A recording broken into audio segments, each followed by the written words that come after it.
Hello friend, take addiction চ্যানেলে আপনাদের স্বাগতম। তো আজ আমি অডিও অ্যাম্প্লিফায়ার বোর্ডের কানেকশান নিয়ে কিছু কথা বলবো।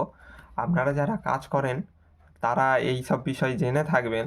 তো আমি ভিডিওটি বানানোর উদ্দেশ্য হচ্ছে যারা যারা নতুন এর কাজ করছেন বা করতে চাইছেন, তো এই ভিডিওটি অবশ্যই আপনারা দেখতে পারেন। তো আপনারা খুব হেল্পফুল হবেন আশা করছি। তো চলুন ভিডিওটি শুরু করা যাক। তো বিভিন্ন বিষয়ে আমি এই কথা বলবো। তো প্রথম বিষয় হচ্ছে, আপনারা মার্কেট থেকে অ্যাম্প্লিফায়ার বোর্ড নিয়ে এলেন, তো তার কানেকশান কিভাবে করবেন। তো কানেকশান এই বোর্ডে সব কানেকশান লেখা রয়েছে। তো বাজারের কিছু লোকাল অ্যাম্প্লিফায়ার বোর্ডে আপনারা নাও লেখা থাকতে পারেন। তো আপনারা তাহলে কিভাবে বুঝবেন যে কোথায় কি কানেকশান দেওয়া উচিত, অডিও ইনপুট কোথায়, পাওয়ার সাপ্লাই কোথায়, স্পিকার আউটপুট কোথায়, সব আমি খুলে বলবো। তো প্রথমে আমি আসি যে সার্কিট বোর্ডটি দেখে আপনাদের চিনতে হবে যে এটি ইনবিল্ড ফিল্টার সার্কিট রয়েছে না উইদাউট ফিল্টার সার্কিট। যে অ্যাম্প্লিফায়ার বোর্ডে দেখবেন যে বড় বড় ক্যাপাসিটার লাগানো নেই বা ব্রিজ রেকটিফায়ার লাগানো নেই, তো আপনাদের জেনে নিতে হবে, মনে নিতে হবে যে সেটি উইদাউট ফিল্টার সার্কিট এই অ্যাম্প্লিফায়ার বোর্ডটি রয়েছে।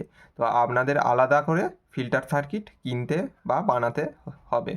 তো এখানে দেখতে পাচ্ছেন একটি 200 ওয়াট মোনো অ্যাম্প্লিফায়ার বোর্ড। তো এখানে ইনপুট আউটপুট কোথায় আছে আপনারা দেখে নিন। তো স্পেশালি এই ক্লাস এবি অ্যাম্প্লিফায়ার বোর্ডগুলি, তো বোর্ডগুলি পজিটিভ এবং নেগেটিভ ভোল্টেজে চলে। তো পজিটিভ ভোল্টেজ আপনারা কোথায় দেবেন? তো পজিটিভ ভোল্টেজে আপনারা বোর্ডটা উল্টে নিলে দেখতে পাবেন পজিটিভ ভোল্টেজ আপনাদের এদিকে থেকে এখানে আসছে, অর্থাৎ পজিটিভ ভোল্টেজটি যাবে এনপিএন ট্রানজিস্টারের মিডিল টার্মিনালে। এনপিএন ট্রানজিস্টারের মিডিল টার্মিনালে দেখতে পাচ্ছেন এই দুটি পজিটিভ লাইন গিয়েছে, পজিটিভ লাইন এনপিএন ট্রানজিস্টারের দুটি। তো এখানে আপনারা পজিটিভ ভোল্টেজ দেবেন, ঠিক আছে। এবার তারপরে নেগেটিভ ভোল্টেজ কোথায় দেবেন দেখে নিই। নেগেটিভ ভোল্টেজটি আসছে পিএনপি ট্রানজিস্টার অর্থাৎ 1943 ট্রানজিস্টারের মিডিল দুটি টার্মিনালে। এই চলে গেল। আর গ্রাউন্ড আপনারা কিভাবে বুঝবেন?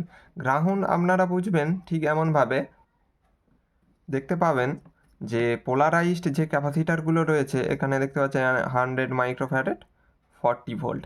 তো এর নেগেটিভগুলো আপনারা শনাক্ত করবেন, এর নেগেটিভ এবং এই গ্রাউন্ড,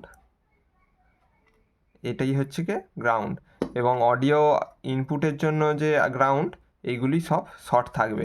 তো আপনারা পজিটিভ ভোল্টেজ, নেগেটিভ ভোল্টেজ এবং গ্রাউন্ড কোথায় দিতে হবে, তো আপনারা আশা করি বুঝতে পেরেছেন। তো পরের বিষয়ে আসি যে অডিও ইনপুট।